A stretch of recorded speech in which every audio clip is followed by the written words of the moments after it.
Tapi rada kuning ngono to. Lah kudu ketokne lho.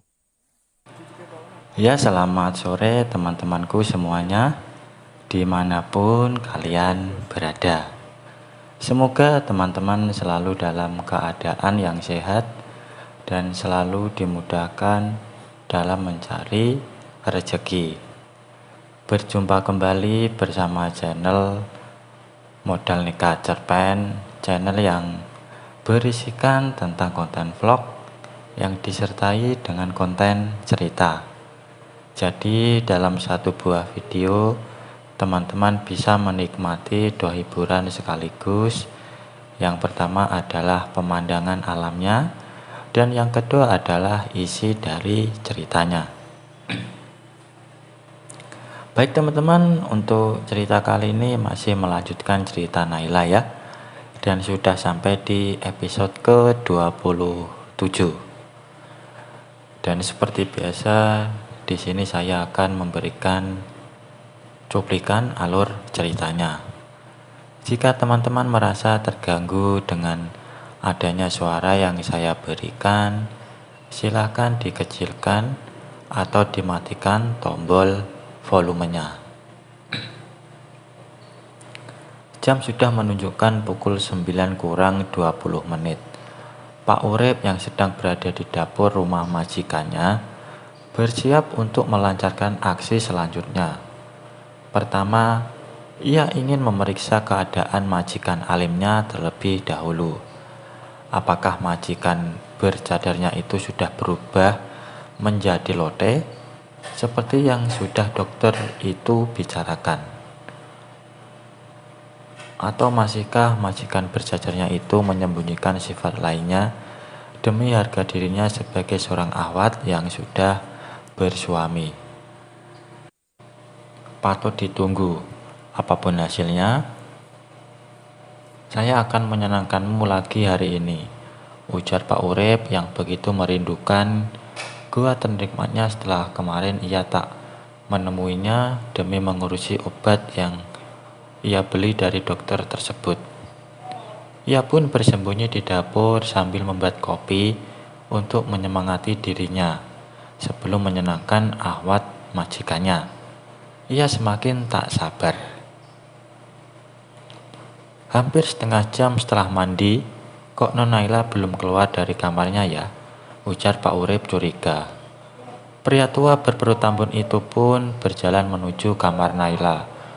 Wajahnya juga menengok ke sekitar, terutama ke arah kamar mandi untuk mencari tahu apakah Naila pergi ke kamar mandi lagi. Gak ada, katanya setelah menoleh ke arah kamar mandi yang pintunya terbuka. Ia pun buru-buru menuju kamar tidurnya. Ia berencana ingin menyergapnya saja. Ia pun bersiap. Tubuhnya yang gempal sudah berdiri tegak. Ia menatap pintu kamar Naila yang ada di hadapannya. Ia tahu, biasanya pintu kamar majikannya itu dikunci rapat. Ia tak peduli kalau sampai merusaknya. Siap ya, bruk. Loh, gak dikunci. Kenapa repot-repot mau dibuka pintu segala? Pak Urip pun membuka pintu kamar Naila setelah menubruk pintu itu menggunakan bahunya. Saat melihat ke dalam, ia terkejut saat menyadari tidak ada majikannya di dalam. Loh, Non Naila kemana? Ujar Pak Urip terkejut. Seketika terdengar suara mesin motor dinyalakan. Pak Urip buru-buru ke depan dan melihat majikan yang ia cari-cari itu rupanya sudah menarik gasnya, lalu pergi menaiki motornya menjauh dari rumahnya. Ah sial, udah kabur rupanya, kata Pak Urip kesal. Ia pun bingung harus mewujudkan ambisinya kemana. Ia tak mengira kalau majikan alimnya itu bakal lolos dari pengawasannya. Ia pun hanya bisa mengepalkan kedua tangannya lalu mendesah untuk menenangkan dirinya.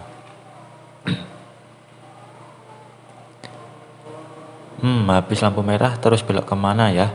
Ucapnya sambil mengendarai motornya dikala matanya memperhatikan secari kertas yang ia pegang menggunakan tangan kirinya. Berulang kali tangan kirinya juga memegangi stang kirinya untuk menjaga keseimbangan motornya.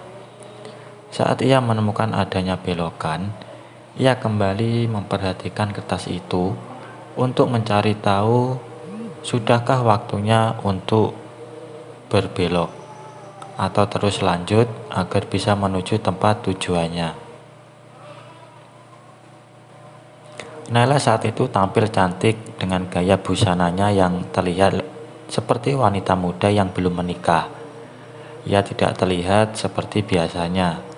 Ia terlihat trendy yang membuatnya lebih terlihat seperti seorang mahasiswi dibandingkan Ahwat yang sudah bersuami. Lihat saja penampilannya sejenak, dengan kaos panjang berwarna hitam, juga kemeja bermotif kotak-kotak yang tak ia kancingkan. Penampilannya sudah memperlihatkan gayanya, bak anak muda zaman sekarang. Belum dengan celana panjang berwarna putih, juga dengan hijab dan masker berwarna putih. Tas yang ia selempangkan di lengan kanannya semakin menegaskan kalau Naila saat itu ingin terlihat seperti wanita lajang yang belum menikah.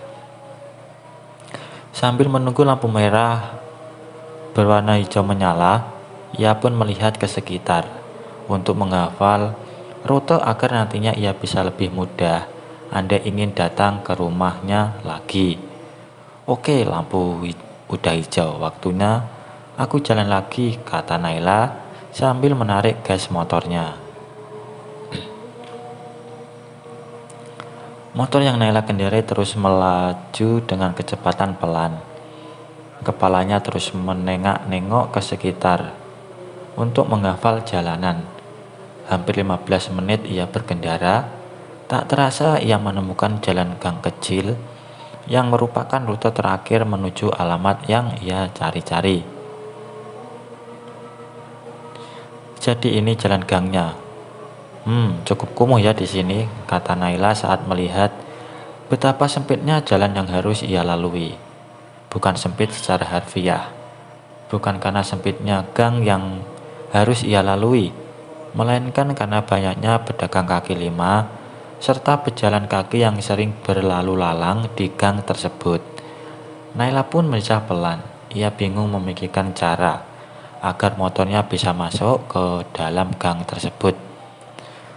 Gimana cara lewatnya ya? Kata Naila bingung. Seketika ia melihat ada motor lain yang bergerak ke arahnya, berjalan begitu saja. Setelah motor itu melewatinya, Naila pun berpikir, mungkin ia hanya harus berjalan. Siapa tahu pejalan kaki di hadapannya bisa menyingkir dengan sendirinya. Lagian ini juga jalan umum. Naila akhirnya tancap gas. Dengan kecepatan pelan, ia melajukan motornya, melewati jalan gang tersebut. Sontak penampilannya yang mencolok menjadi pusat perhatian warga di sekitar. Bahkan pedagang kaki lima yang mangkal di tepi gang pada terpana melihat kecantikan sang dewi. Banyak sekali orang-orang yang berhenti hanya untuk melihat penampilan sang bidadari. Waktu sudah seperti di stop saja. Naila yang menyadari hal itu hanya cuek saja.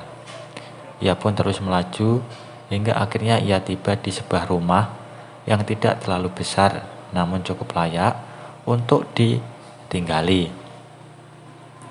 Baik teman-teman, mungkin untuk cuplikan ceritanya saya akhiri sampai di sini ya.